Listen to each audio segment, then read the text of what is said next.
Hello मेरे प्यारे भाइयों और बहनों, आप सभी का प्लस पॉइंट साइंस इंस्टीट्यूट के यूट्यूब चैनल पर हार्दिक स्वागत है। आज हम लोग एक नए सेशन की शुरुआत कर रहे हैं और यह हमारा जो सेशन है यह क्लास 10th के मैथ्स से रिलेटेड है। इसके माध्यम से हम लोग मैथ्स के इम्पोर्टेंट जो चैप्टर हैं उसको कवर करेंगे।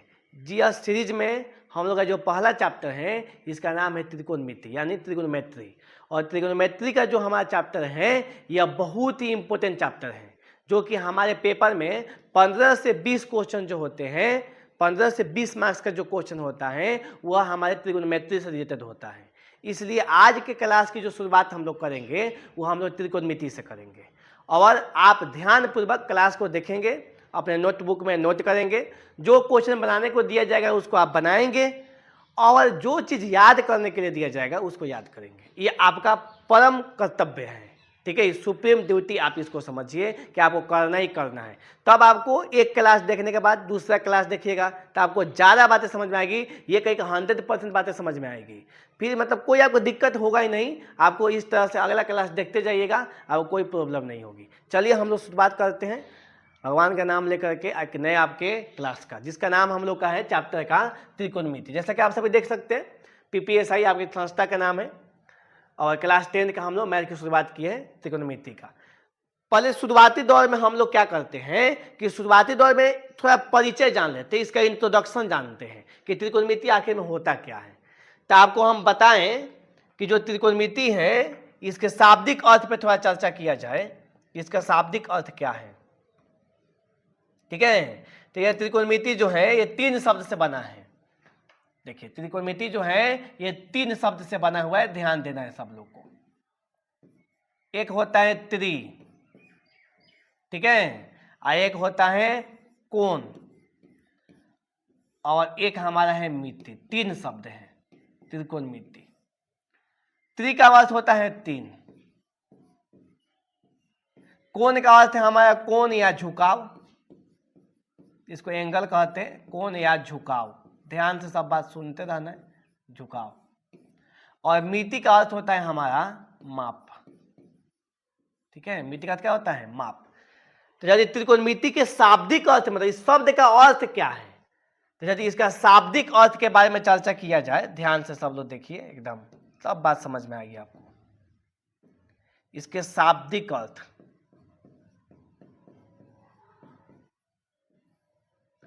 शाब्दिक अर्थ, इसका शाब्दिक अर्थ क्या है, तो इसका शाब्दिक अर्थ है हमारा 3 कोणों की माप। 3 कोणों की माप। त्रिकोणमिति का शाब्दिक अर्थ हमारा क्या होगा, 3 कोणों की माप। तो त्रिकोणमिति का हमारा शाब्दिक अर्थ हो गया 3 कोणों की माप। ये हम लोग शब्द के बारे में चर्चा कर लिए। अब आप लोग यही सोचिए कि हमारा 3 कोण का जब नाम आता है तो हमारे दिमाग में एक ज्यामितीय आकृति आती है जिसका नाम होता है त्रिभुज।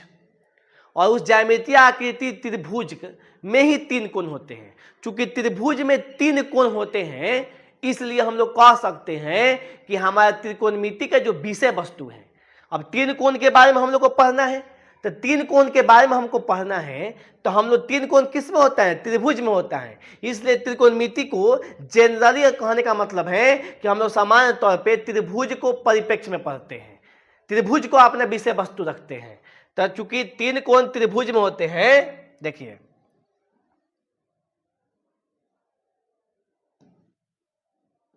यहां समझना है कि 3 कोणों का माप है। त्रिकोणमिति का शाब्दिक अर्थ,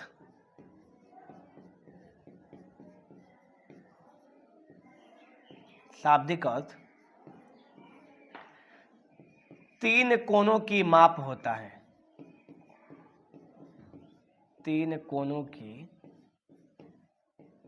माप होता है, माप होता है। अतः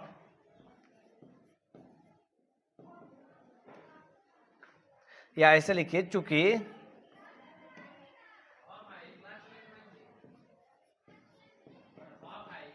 चूंकि तीन कोण त्रिभुज में होते हैं, तीन कोण त्रिभुज में होते हैं, अतः त्रिकोणमिति का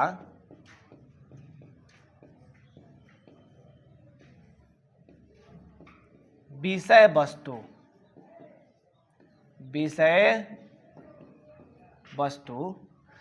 क्या है?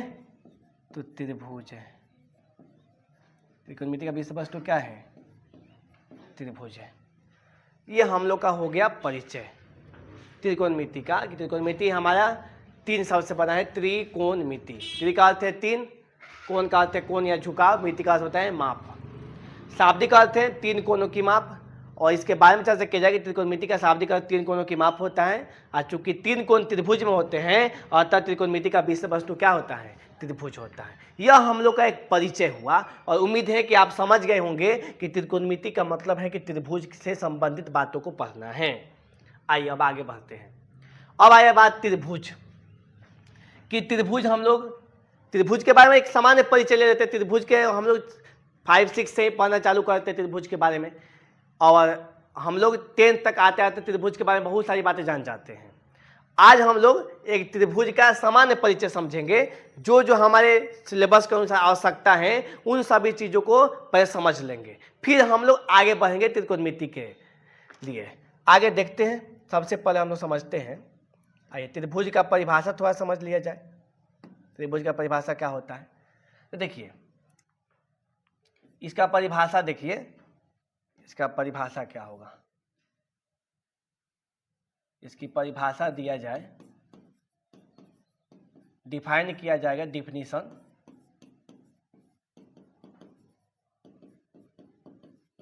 इसका डिफिनीशन हम लोग क्या दे सकते हैं? डिफिनीशन हम लोग यह दे सकते हैं कि तीन भुजाओं से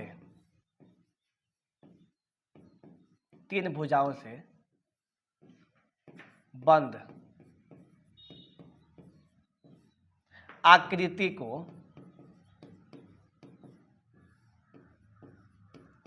को त्रिभुज कहते हैं।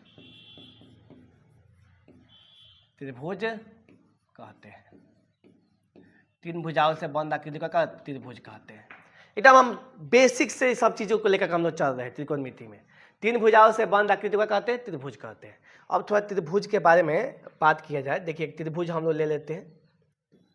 मान लीजिए एक त्रिभुज हमने ले लिया, ठीक है, ये हमारा एक त्रिभुज हो गया।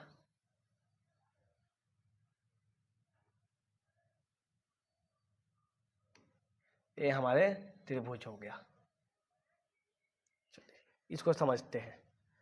इसका हम लोग नामकरण कर देते हैं। तो नामकरण में ए, मान लीजिए यहाँ बी और यहाँ सी नाम रख दिए।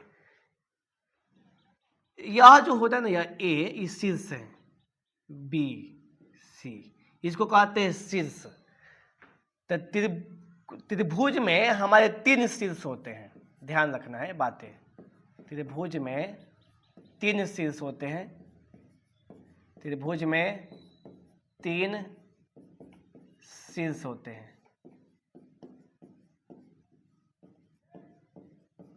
कौन कौन है भाई? तो एगो ए है, एगो बी है, एगो सी है।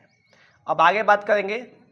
त्रिभुज में तीन भुजाएं होती हैं। तीन भुजाएं होती हैं। अब भुजा किसको कहते हैं ना, बात आया। देखिए ए से बी जो है, ए से यहाँ पे खींच रहे हैं बी तक, ठीक है, तो ये एक भुजा हो गया। बी से सी जा रहे हैं हम लोग, यह एक भुजा हो गया। सी से ए जा रहे हैं, यह एक भुजा हो गया। तो आप इसको ए बी बोलो या बी ए बोलो, कोई फर्क नहीं पड़ता है। तो यहाँ पे हम लोग क्या बोल सकते हैं, त्रिभुज में तीन भुजाएं होती है, तो एक ए बी हमारा हो गया, या आप इसको बी ए कह सकते हो, कोई दिक्कत नहीं है। यह एक भुजा हो गया। बी सी है, या आप इसको सी बी भी बोल सकते हैं, कोई दिक्कत नहीं है। तीसरी है सी ए, या AC भी बोल सकते हैं। ये हमारा हो गया त्रिभुज में 3 भुजाएं होती हैं। अब आगे बात किया जाए तो थोड़ा कोण के बारे में बात कर लेते हैं कि त्रिभुज में 3 कोण होते हैं।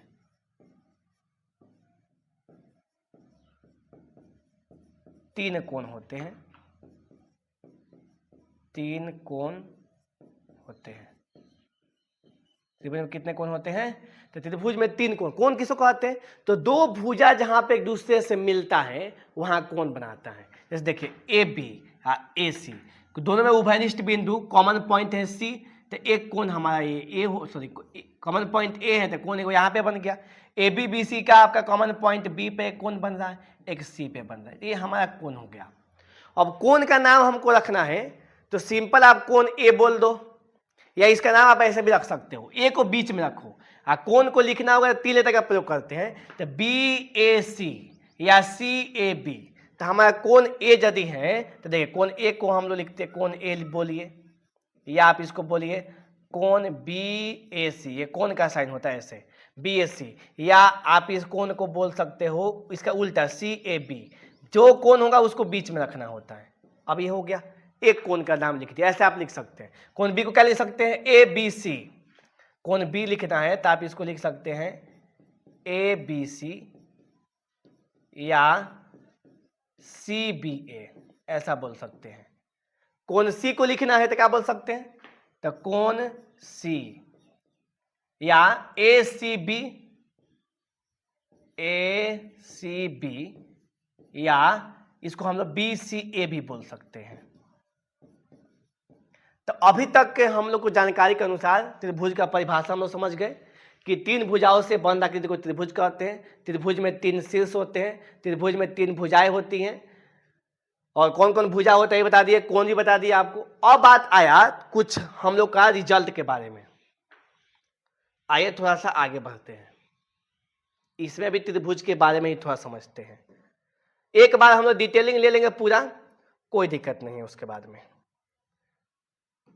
आइए, यह हमारा एक त्रिभुज हो गया, तो इसको यहां रखते हैं, इसका नामकरण कर दीजिए।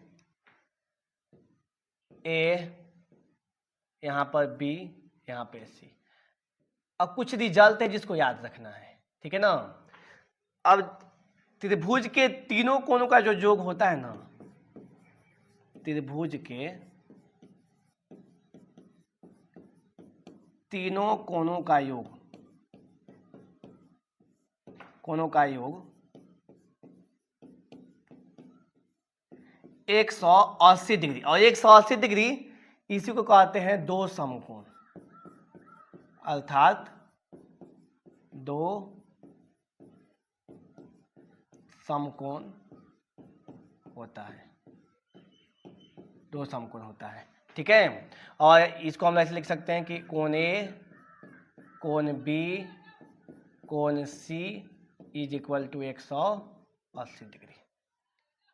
तीनों कोण को जोड़ने पर हमारे 180 डिग्री आता है, बहुत बढ़िया बात है।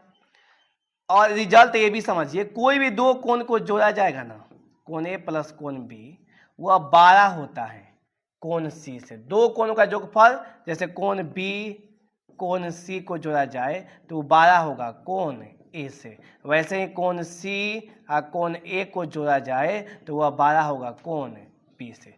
तो दो कोणों का योगफल तीसरे कोण से क्या होता है? हमेशा 12 होता है। त्रिभुज में ऐसा कंडीशन है, ठीक है। इसको हम लोग क्या लिख सकते हैं कि दो कोणों का योग आपके तीसरे कोण से क्या होता है? सदैव 12 होता है। यह त्रिभुज के कुछ कंडीशन है, ध्यान रखना है। अब थोड़ा हम लोग त्रिभुज के प्रकार के बारे में चर्चा करते हैं, जो हमारे लिए क्या है, बहुत जरूरी है, उसको समझते हैं। आइए, त्रिभुज के प्रकार। अब जो हम लोग का समझने वाला बात है वह हम लोग का क्या है? त्रिभुज का प्रकार। त्रिकोणमिति में इतना आसानी समझ नहीं जाएगा, पूरा बेसिक समझ के जाएंगे। त्रिभुज के प्रकार, ठीक है। अब त्रिभुज के प्रकार, types of triangle, types of triangle, त्रिभुज के प्रकार। तब एक दो आधार पर हम लोग बांटते हैं त्रिभुज को। एक नंबर भुजा के आधार पे, भुजा के आधार पर। तो पहला हम लोग वर्गीकरण भुजा के आधार पर करेंगे और इस वर्गीकरण में त्रिभुज हमारे 3 प्रकार के होंगे, ठीक है। और तीनों प्रकार के त्रिभुज होते हैं। पहला जो हमारा त्रिभुज होता है इसको ए कर लीजिए भुजा के आधार पे। पहला जो होता है हमारा जिसको हम लोग कहते हैं समबाहु त्रिभुज, समबाहु त्रिभुज, जिसको कहा जाता है इक्विलैटरल ट्रायंगल, इक्विलैटरल ट्रायंगल। ये हो गया हमारा समबाहु त्रिभुज। ये किस तरह का होता है ध्यान से देखिए। समबाहु त्रिभुज बना लेते हैं हम लोग। ये ट्रायंगल समझिए कुछ इस तरह से होता है। ये समबाहु त्रिभुज, समबाहु त्रिभुज क्यों है इसके पीछे समझिए कारण। एक ए बी सी, समबाहु त्रिभुज में तीनों भुजाएं बराबर होती हैं। ये ए बी जो है वो बी सी के बराबर है, बी सी सी ए के बराबर है। तो इसमें कंडीशन हमारा है कि ए बी बराबर होता है बी सी के, बी सी बराबर होता है सी ए के। तीनों भुजा आपकी बराबर होती है, ठीक है, समबाहु त्रिभुज में। दूसरी बात हम लोग को जानना है, ये नोट वाला पॉइंट हम लोग को समझना पड़ेगा।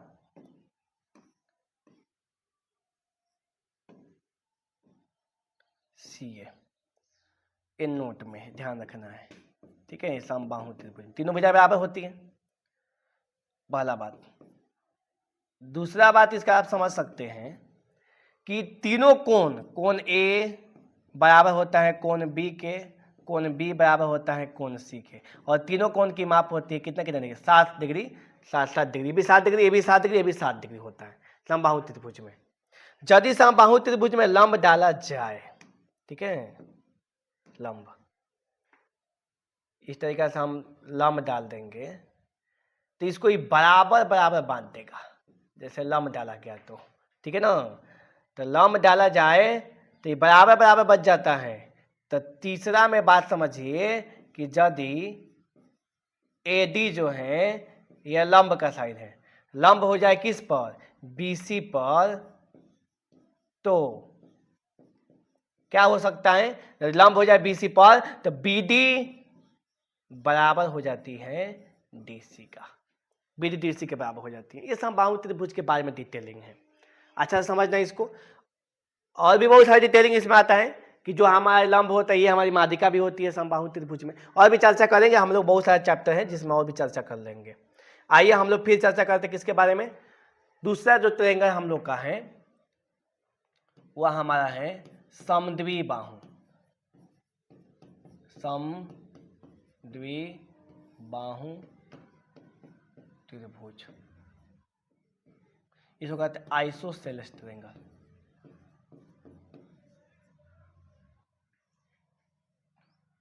स्पेलिंग थोड़ा सा देख लेना है आइसोसेलेस का।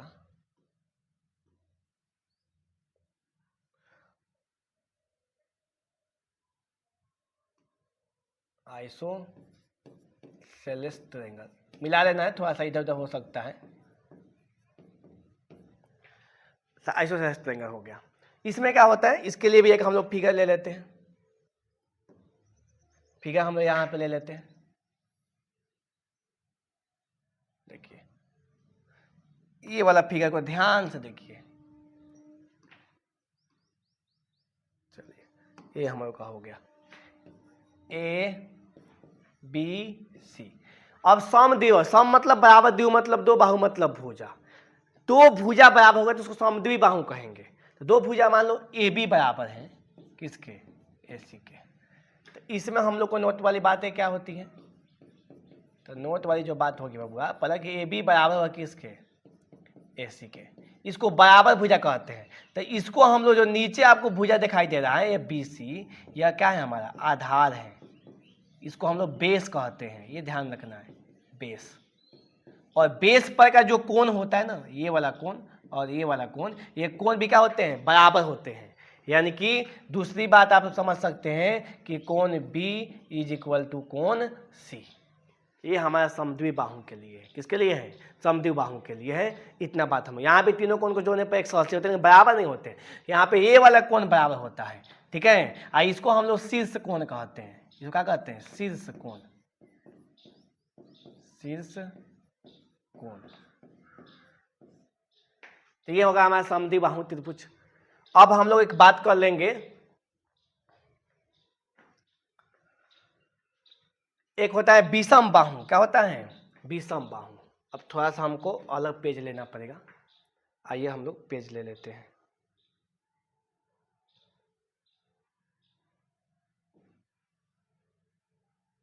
ये जो पेज हमारा है, इस पेज का एक कॉपी कर लेते हैं।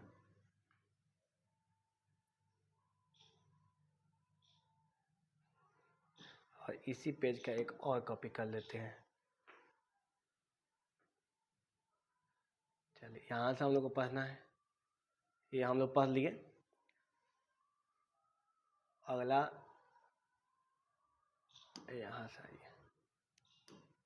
चलिए, इसमें अब त्रिभुज के प्रकार में ही हम लोग अभी पढ़ रहे हैं चीजें। त्रिभुज के प्रकार में हम लोग पढ़ रहे हैं, समझिए। तीसरा जो हमारा है,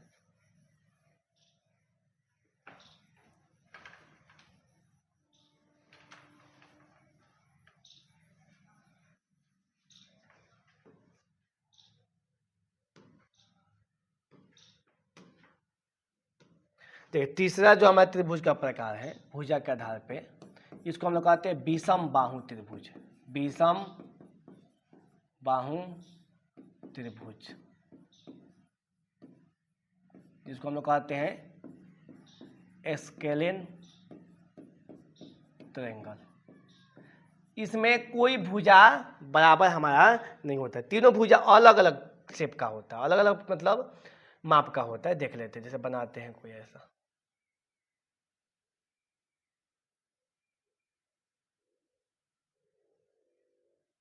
देखिए, यह एक त्रिभुज हो गया हमारा, ए बी सी, ऐसा नाम रख सकते हैं, कोई दिक्कत नहीं है। ये अलग माप का होगा, ये अलग माप का होगा, ये अलग माप का होगा, तीनों बराबर नहीं होगी। तो इसलिए हम लोग को ये समझना पड़ेगा कि इसमें क्या होता है कि ए बी की लंबाई बी सी की लंबाई के बराबर नहीं होती, ना ही बी सी सी ए के बराबर होता है।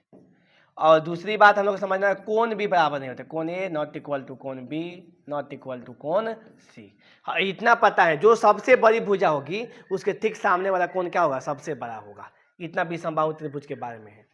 अब अगला हम लोग जो समझना चाहते हैं, त्रिभुज का प्रकार अब हम लोग समझेंगे कोण के आधार पे।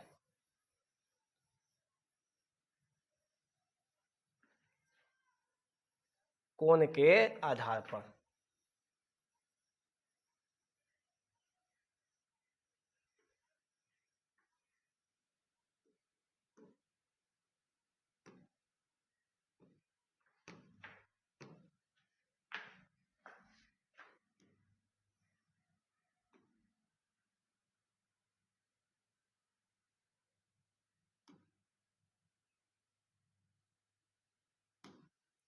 चलिए, अब हम लोग का जो वर्गीकरण चलेगा उसका बेस हमारा क्या होगा? तो उसका बेस होगा कोण के आधार पर।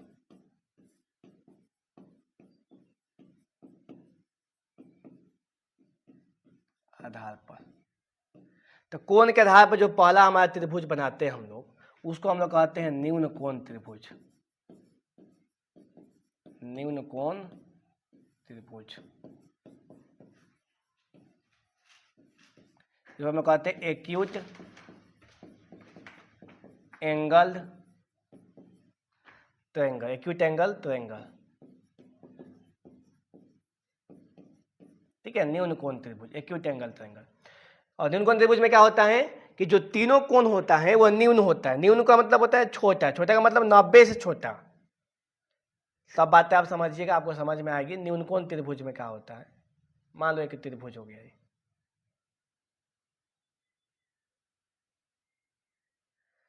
इस त्रिभुज को हम लोग कहते हैं न्यून कोण त्रिभुज, ए बी सी। तो जो कोण होगा, तो कोण ए हो या कोण कोण ए या कोण बी जो है, समझिए बात, कोण ए या कोण बी या कोण सी, कोण सी, इसका मान क्या होगा, 90 डिग्री से कम होगा सबका, और 0 डिग्री से क्या होगा, ज़्यादा होगा। ठीक है ना, ये हमारा कंडीशन है, इसमें इसको अप्लाई करना है। न्यून कोण त्रिभुज होता है जिसमें तीनों कोण क्या होते हैं, न्यून कोण होते हैं। न्यून कोण किसको कहते हैं, जिस कोण का माप 0 से ज़्यादा हो, 90 से क्या हो, कम हो। तो तीनों कोण आपके 90 डिग्री से कम रहता है, तो ये न्यून कोण त्रिभुज होता है। एक होता है जिसको हम लोग कहते हैं दूसरा नंबर, जिसको डिटेल से हम लोग थोड़ा पढ़ लेते हैं। दूसरा नंबर पाजी, दूसरा नंबर हम लोग जिसको कहते हैं वह होता है हमारा समकोण त्रिभुज। समकोण त्रिभुज, और इसको तो बहुत VBI हमारा है, इसको ध्यान पूर्वक समझना है। समकोण त्रिभुज यानी कि right angle triangle, right angle triangle, समकोण त्रिभुज। इसमें क्या होता है ना कि एक कोण 90 डिग्री का होता है, तो एक कोण जब 90 डिग्री का होता है बाबूआ, समकोण त्रिभुज, जैसे ये त्रिभुज है, ये बहुत ध्यान से इसको समझना हम लोग को, A B C। अब देखो यहाँ पे जो कोण आपको दिखाई दे रहा है ना, यही समकोण है, इसको ऐसे दिखा देते हैं। समकोण का मतलब ऐसे दिखा दिया जाता है।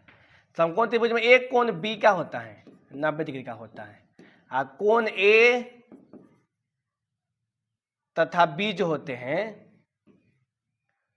कोण A तथा कोण B न्यून कोण होते हैं। न्यून कोण होने का मतलब क्या होते हैं, न्यून कोण होते हैं, न्यून कोण होते हैं, यानी कि कोण A और कोण B को जोड़ने पर 90 डिग्री आता है। मतलब ये पूरक कोण होते हैं एक दूसरे के, पूरक कोण। पूरक कोण किसको कहा जाता है, जिस जब दो कोण को जोड़ने पर 90 आता है, तो अकेला ही 90 हो गया, तो इन दोनों को जोड़ने पर 90 आएगा, तभी ना त्रिभुज के तीनों कोण को जोड़ने पर 180 डिग्री बनेगा।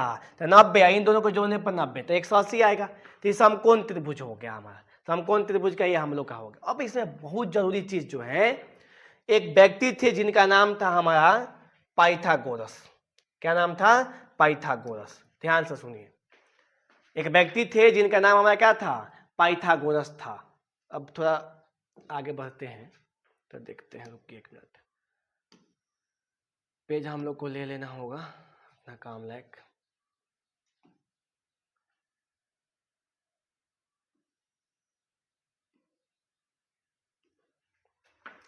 ये समकोण त्रिभुज की चर्चा हम लोग कर रहे हैं, थोड़ा सा ध्यान से देखते हैं इसको। समकोण त्रिभुज, ये हमारा समकोण त्रिभुज हो गया, A B C। अब देखिए थोड़ा बात समझना है, यहाँ पे B हमारा क्या हो गया, समकोण हो गया, ये 90 डिग्री का। तो 90 के ठीक सामने जो हमारा होता है ना, ये हमारा होता है कर्ण। सबसे बड़ी भुजा यही होता है, क्योंकि सबसे बड़ा कोण के सामने वाली भुजा ही सबसे बड़ी होती है। तो इन तीन त्रिभुज में ये न्यून है, 90 डिग्री ये समकोण है, तो इसके सामने ही सबसे बड़ा कर्ण जो होता है, जिसको हाइपोटेनस कहते हैं, हाइपोटेनस, ये हमारा क्या होता है, सबसे बड़ी भुजा होती है, सबसे बड़ी भुजा, इसको हम लोग कर्ण कहते हैं। अब दो भुजा बच गया, तो नीचे वाला भुजा को जनरली अभी जो आप समझा रहे हैं, उसके बाद हम आपको बताएंगे सी से और ए से देखेंगे तो हमारा आधार और जो आपके लंब होते बदलते हैं। तो नीचे वाला को हम जनरली क्या कहते हैं, आधार कहते हैं, आधार, आधार कहिए, या इसी को हम लोग क्या कहते हैं, बेस कहते हैं, बेस। और ये हमारा हो गया ए बी जो है हमारा, ये लंब हो गया, ये हमारा लंब हो जाएगा, ये हमारा आधार हो जाएगा। तो लंब जिसको हम लोग कहेंगे, जिसको हम क्या कहते हैं, परपेंडिकुलर, परपेंडिकुलर,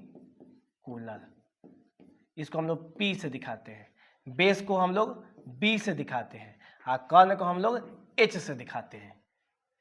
अब इस बात को थोड़ा सा आप लोग समझिएगा ध्यान से। आइए यहाँ पे क्या हो गया, उल्टा ही हो गया हमारा, हम लोग सिलेक्ट कर रहे थे कि इसको उल्टा हो जा रहा है। अच्छा ठीक है, देखते हैं। आइए यही हम लोग का कहानी चल रहा था। लंब, आधार, कर्ण। 90 के ठीक सामने कर्ण होगा। नीचे वाला का भी आधार कह दीजिए, कोई दिक्कत नहीं है, इसको लंब कह दीजिए। एक व्यक्ति थे जिनका नाम था पाइथागोरस। क्या नाम था? पाइथागोरस। पाइथागोरस। और पाइथागोरस जो थे उन्होंने एक प्रमेय दिया था जिसको हम लोग कहते हैं पाइथागोरस प्रमेय। क्या कहते हैं? पाइथागोरस प्रमेय। और पाइथागोरस प्रमेय में उन्होंने बहुत प्यार से बात समझाया था कि यदि समकोण त्रिभुज होगा तो उसमें कर्ण का जो स्क्वायर होता है, कर्ण का सबसे बड़ी भुजा का स्क्वायर जो होता है, अन्य दो भुजाओं के वर्गों के योगफल के बराबर होता है। तो अन्य दो भुजा में एगो लंब एक आधार है, तो लंब का वर्ग, लंब का स्क्वायर अब प्लस आधार का स्क्वायर, लंब का स्क्वायर प्लस आधार के स्क्वायर के बराबर होता है। या ये कहे कर्ण का मतलब हो गया हमारा h, तो h का स्क्वायर बराबर p का स्क्वायर अब प्लस b का स्क्वायर। यह हमारा एक फार्मूला बन गया। अब हमको तीन चीज में ये रिलेशन दिया है कर्ण, आधार, लंब में, तो दो चीज हमको पता हुआ तो हम तीसरा चीज निकाल सकते हैं। जैसे अब हमको मान लीजिए कि यहाँ से h पता करना है, h, तो इसको जाके स्क्वायर लगा देंगे, स्क्वायर को रूट कर देंगे, तो P square plus B square होगा। यदि हमको p का मान निकालना तो बी स्क्वायर को इधर लाएंगे तो h स्क्वायर में से बी स्क्वायर घट जाएगा, और स्क्वायर को लाएंगे तो रूट हो जाएगा। तो इसका मतलब है कि p का वैल्यू निकालिएगा तो रूट अंडर h का स्क्वायर माइनस b का स्क्वायर होगा। उसी तरीका से b का मान निकालना होगा तो पहले p स्क्वायर को इधर ला देंगे तो h स्क्वायर में से p स्क्वायर घट जाएगा, तो h square minus p square, तो b का मान आएगा root under h square minus में p स्क्वायर। तो हम लोग ना लंब, आधार, कर्ण पता लगा सकते हैं ये चीज के द्वारा, और ये बहुत ही प्यारी चीज है जो पाइथागोरस साहब के द्वारा दिया गया। यदि किसी त्रिभुज में सबसे बड़ी भुजा का वर्ग अन्य दो भुजाओं के वर्गों के योगफल के बराबर होता है तो सबसे बड़ी भुजा के ठीक सामने वाला कोण को हम लोग 90 डिग्री कहते हैं, समकोण कहते हैं, वही हमारा समकोण होता है। इसका पाइथागोरस प्रमेय का विलोम होता है। वो तो जब हम लोग पाइथागोरस प्रमेय पढ़ेंगे तब बातें समझेंगे। अभी आपको ये त्रिकोणमिति के लिहाज से ये सब बातें समझनी है। नेक्स्ट, तो अगला पेज हम लोग का है जो कि अभी नहीं खुल रहा है।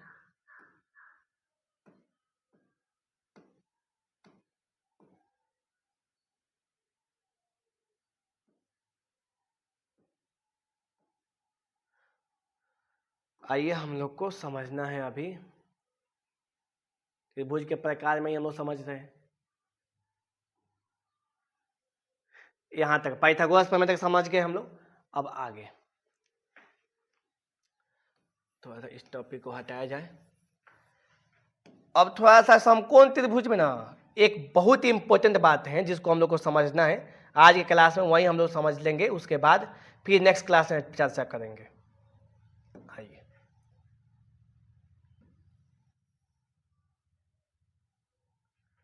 दो समकोण त्रिभुज हमने ले लिया, कोई दिक्कत नहीं है, दो ले लेते हैं, 2, 4 जो मन करे ले लीजिए।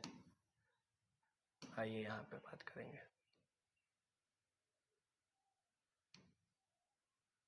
चलिए, दोनों समकोण त्रिभुज में हम चर्चा करते हैं। यहाँ हो गया ABC, यहाँ हो गया कोण B, यही हो गया हमारा समकोण। 90 नहीं लिखेंगे तभी चलेगा। ये भी हो गया ABC, ये हो गया हमारा 90 डिग्री। चलिए, अभी जो हमारा कॉन्सेप्ट है, बहुत इंपॉर्टेंट बात आपको हम बता रहे हैं, बहुत इंपॉर्टेंट। त्रिकोणमिति समझिए कि त्रिकोणमिति बेस करता है इसी कॉन्सेप्ट पे। ये हमारा एक VBI कॉन्सेप्ट है, ध्यान पूर्वक समझना है कॉन्सेप्ट VBI। जैसे कोण, अब क्या है यहाँ पे समझिए, 90 डिग्री के ठीक सामने जो होता है वो सबसे बड़ी भुजा होता है। ये कर्ण है, ये फिक्स रहता है, ये चेंज नहीं करता, कर्ण, जिसको हम लोग कहते हैं हाइपोटेनस। हाइपोटेनस यहाँ पे 90 के ठीक सामने हमारा कर्ण होगा, यही सबसे बड़ी भुजा होती है। इस कर्ण को कोई चेंजिंग की जरूरत नहीं है, वो अपना जगह फिक्स किया हुआ है। बड़ा भाई है भाई, अपना जगह उसका फिक्स रहता है। अब हमको ना C से, देखिए कोण C से बात किया जाए, कोण C से।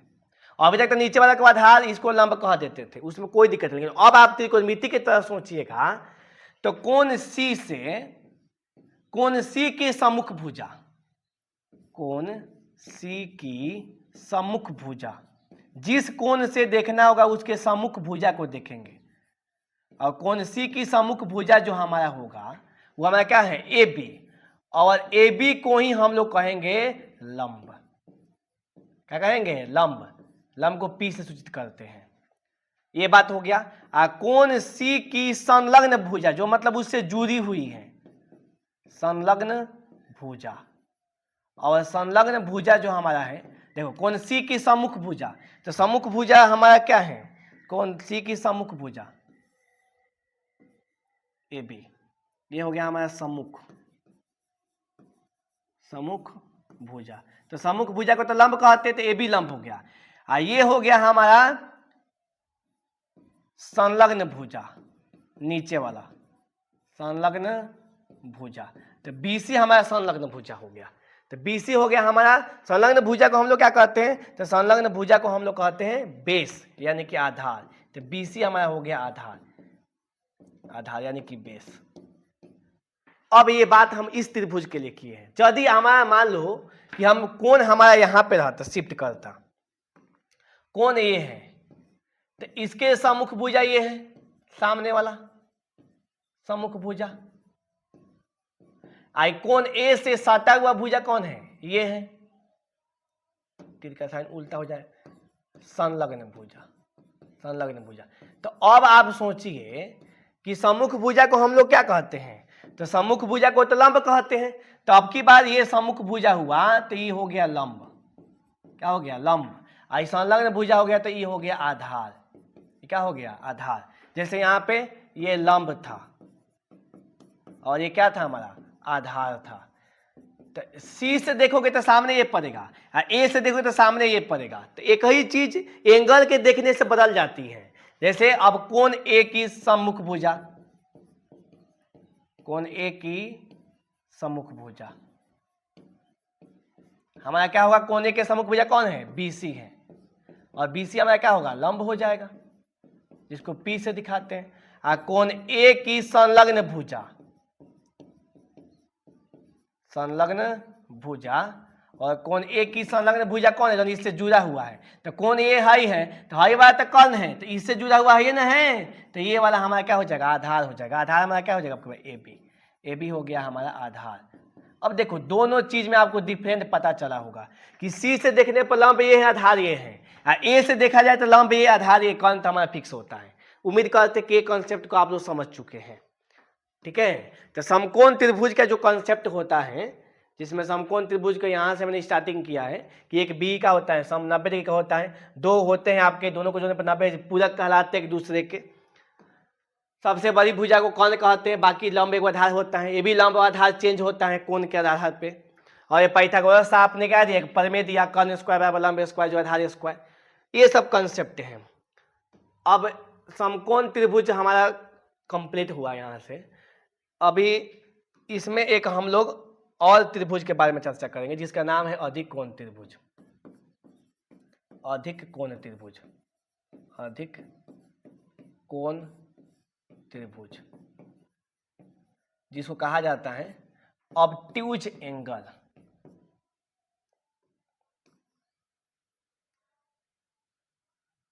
ऑब्ट्यूज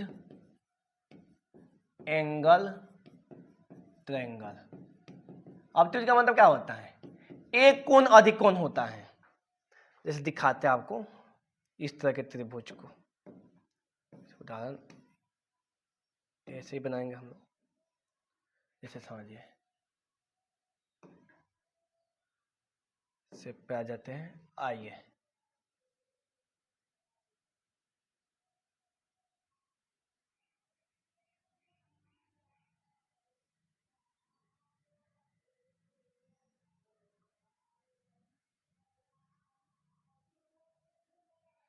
अब यहाँ तक बता आपको दिखाए ना, तो ए बी सी, ये वाला जो आपको दिखाई दे रहा है ना, ग्रेटर देन, ये कोण जो है, कोण ए जो है ये ग्रेटर देन 90 डिग्री है, ठीक है, 90 से बड़ा है। तो एक कोण अधिक कोण होता है तो वह अधिक कोण त्रिभुज होता है, ठीक है। एक कोण अधिक कोण, एक कोण की माप 90 डिग्री से ज्यादा, 90 डिग्री से ज्यादा हो जाएगी ज़्यादा तो अधिक कोण त्रिभुज होगा, अधिक कोण त्रिभुज होगा, अधिक कोण त्रिभुज होगा। अब आपको सोचिए कि त्रिभुज के बारे में इतना चर्चा हम क्यों करें त्रिकोणमिति में, तो आपको पता है कि 3 कोण त्रिभुज में होते हैं और त्रिकोणमिति का विषय वस्तु त्रिभुज होता है। इस आधार पे अब कल के क्लास में हम लोग इसका जब करेंगे आगे, तब हम लोग ना एक विशेष त्रिभुज के बारे में चर्चा करेंगे जिसका नाम है समद्विबाहु समकोण त्रिभुज। क्या नाम है? समद्विबाहु समकोण त्रिभुज की चर्चा करेंगे। उसके बाद हम लोग त्रिकोणमिति का बेसिक स्टार्ट कर देंगे। कहने का मतलब है कि उसका डिफिनीशन स्टार्ट करेंगे। ये क्लास को पूर्ण रूप से आप देख लीजिएगा। फिर हम लोग नेक्स्ट क्लास में समद्विबाहु समकोण त्रिभुज के बारे में पढ़ेंगे। फिर समकोण त्रिभुज से संबंधित कुछ प्रॉब्लम को सॉल्व करेंगे, PBH निकालने से संबंधित। फिर हम लोग अपने sine cos tan cos sec cosec जो हमारे त्रिकोणमितीय फलन है उसकी चर्चा करेंगे। और आप वीडियो को कंप्लीट देखिए और बताइए आपको कैसा लगा और अपना कमेंट जरूर कीजिए। और जो भी प्रॉब्लम हो आप कमेंट में अपना बता दीजिए। ठीक है, वीडियो कैसा लगा बताइएगा। फिर मिलते हैं हम लोग अपने नेक्स्ट क्लास में। धन्यवाद।